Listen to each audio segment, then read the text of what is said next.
ክቡራት ተኸታተልቲ እዚ ቻናል ከመይ ትጸንሑ ሰላምታይ ኣብ ዘለኹም መብጻሕኩም እናበልኩ ንሎማዓንቲ ብተፈልየ ናይ ገበን ዛንታ መጽእ ኣለኹ ከም እትፈትውዎ እውን በዓል ሙሉእ ተስፋየ ናይ ሎማዓንቲ ቪድዮ ዘርእየና ኣብ ናይ ቤት ፍርዲ መጋባእያ ውሽጢ ዋላ ሓደ ዘይተጸበዮ ነገር ብዛዕባ ዝፈጸምዎ ውልቀ ሰባት እዮም። ካብዚኣቶም መንጎ ውሽጢ እውን ኣደ ናይ ወዳ ቀታሊ ገጽ ንገጽ ረኺባ እቲ ዝገበረቶ መደነቕ ነገር ክንዕዘቦ ኢና። ብኻልእ ገጽ እውን እዚ ገበነኛ ፍርዱ ንምቕባል እንትመጽእ ነቲ ፍርዲ ትብይነሉ ዝነበረት ዳይና ሓቢራቶ ተማሃረት ጓል ብምዃና ምስ ተዛረበቶ እቲ ዘረኣዮ መሕዘኒ ተግባር ኢሉ እውን ካልኦት እውን ሓዊሰ ኣብ ናይ ሎማዓንቲ ናይ ገበን ታሪኽ ክንዕዘቦ ኢና። ንስኻትኩም እውን ተዓዚብኩም ምስ ትውድኡ ኣየናይ ከም ዘሕዘነኩምን ከም ዘደነቐኩምን ኣብ ናይ ኮሜንት ቦታ ግደፉለይ። ናብ ቻናል ሓደሽቲ ዝኾንኩም ሰብስክራይብ ብምግባር ተጸንበሩ ኢሉ እውን ነዚ ቪድዮ ናብ ኩሉ ንኽባጻሕ ላይክን ሸርን ምግባር ኣይትረስዑ። ናብቲ መደብ ክወስደኩም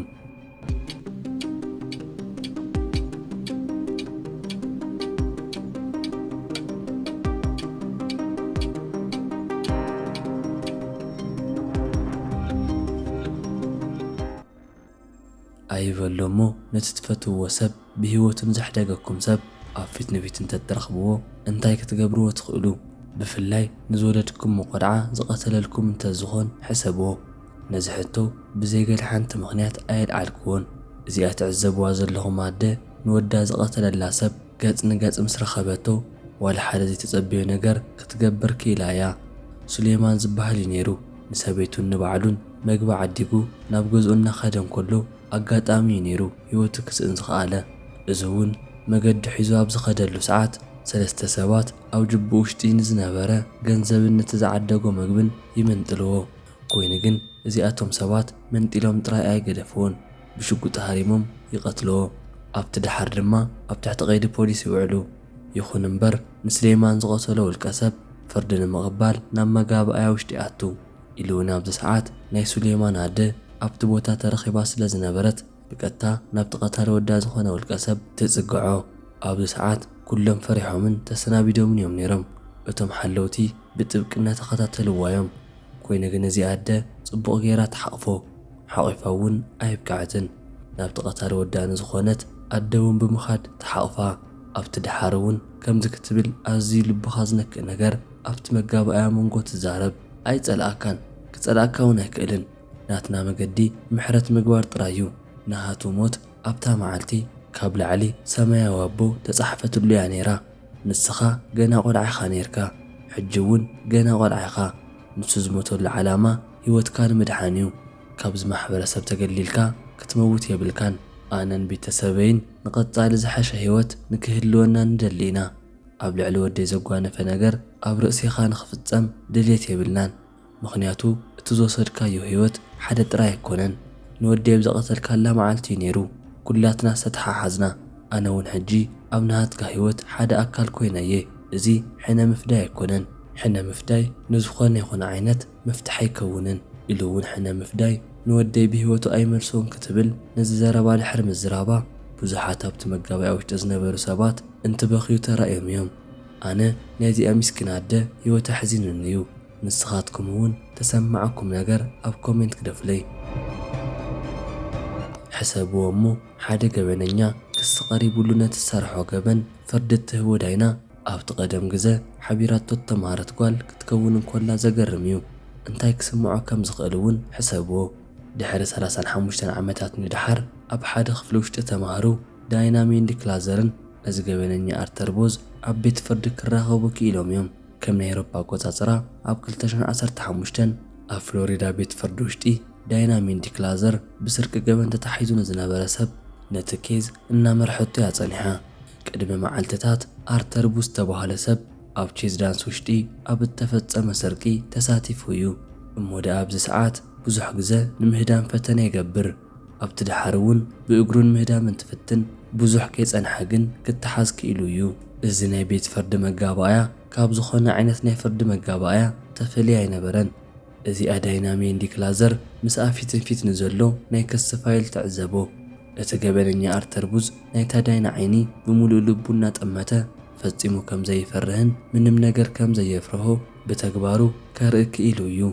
ቀፂሉ ተፈጥረ ነገር ግን እዚ ገበነኛ ከም ህፃን ቆልዓ ንኽበክ ገይርዎ እዩ።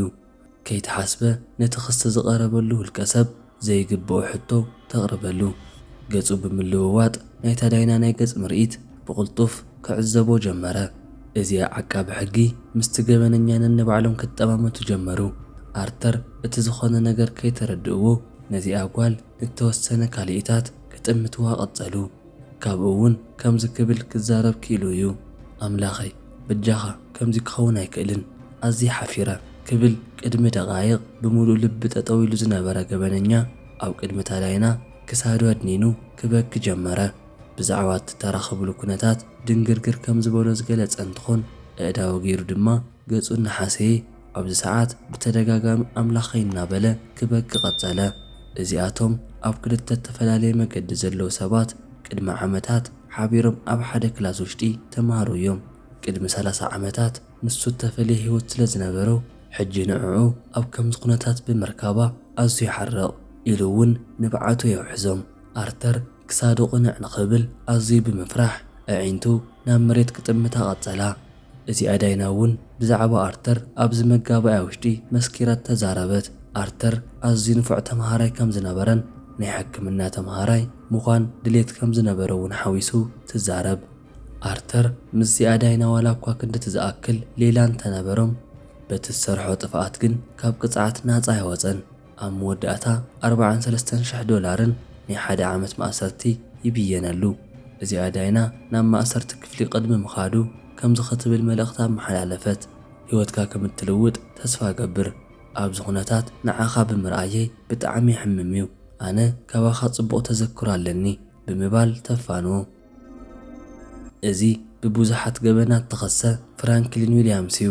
ኣብ ክሪፍያንድ ውሃያ ውሽጢ ተዓጢቑ ብዙሕ ዝበሉ ስርቂ ዘካየደ እንትኾን ነቶም ፖላይስ እውን ብዙሕ ንኽደኽሙ ገይርዎም እዩ። ፖላይስ ንዊልያምስ ብቕልጡፍ ብምጉያይ ቅድሚ መሓዞም ኣብ 3 ቦታ ሽጉጥ ተዓጢቑ ስርቂ ፈጺሙ እዩ። ኣብቲ ድሓር እውን ኣብ ትሕቲ ቀይዲ ውዒሉ ሕጂ ፍርዲ ንኽቕበል ኣብ መጋባእያ ውሽጢ እዩ ዘሎ። እምበኣርከስ ኣብዚ መጋባእያ እዩ ነይሩ ዊልያምስ መዘራረቢ ዝኾነ ኩነታት ክገብር ዝኸኣለ። ዊልያምስ እቲ ዳይና ክዛረብ ክሳብ ዘይኽእል ዝበፅሕ እዩ ነይሩ። ብዘይ ምቁራፅ ይዛረብ ዝነበረ። በዚ ተግባር እቲ ዳይና ተቖጢዑ እዩ። ምቁፃር ክሳብ ዘጸግም ግዜ ንላዕሊ መጠንቀቕታ ዋላታት ተዋህቦ ዊልያምስ ግን ኣፉ ክሓትም ኣይከኣለን። እዚ ናይ ዊልያምስ ብዘይ ምቁራፅ ምዝራብ ነቲ ዳይና ሓዊሱ ኣብቲ መጋባእያ ውሽጢ ንዝነበሩ ሰባት ምቾቶም ክሕልወሎም ኣይከኣለን።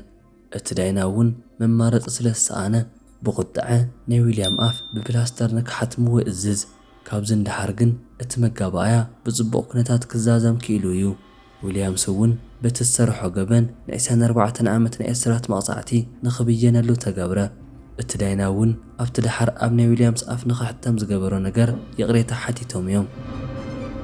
ሓደ ዳይና ኣብ ልዕሊ ካልእ ዳይና ናይ እስራት መቕፃዕቲ ድሕሪ ምብያኑ ኣብ ኦህዮ ቤት ፍርዲ ውሽጢ ዕገርገር ይለዓል ኢሉ እውን ነታ ተኸሳሲት ናብ ቤት ማእሰርቲ ምውሳድ ብጣዕሚ ቀሊል ኣይነበረን።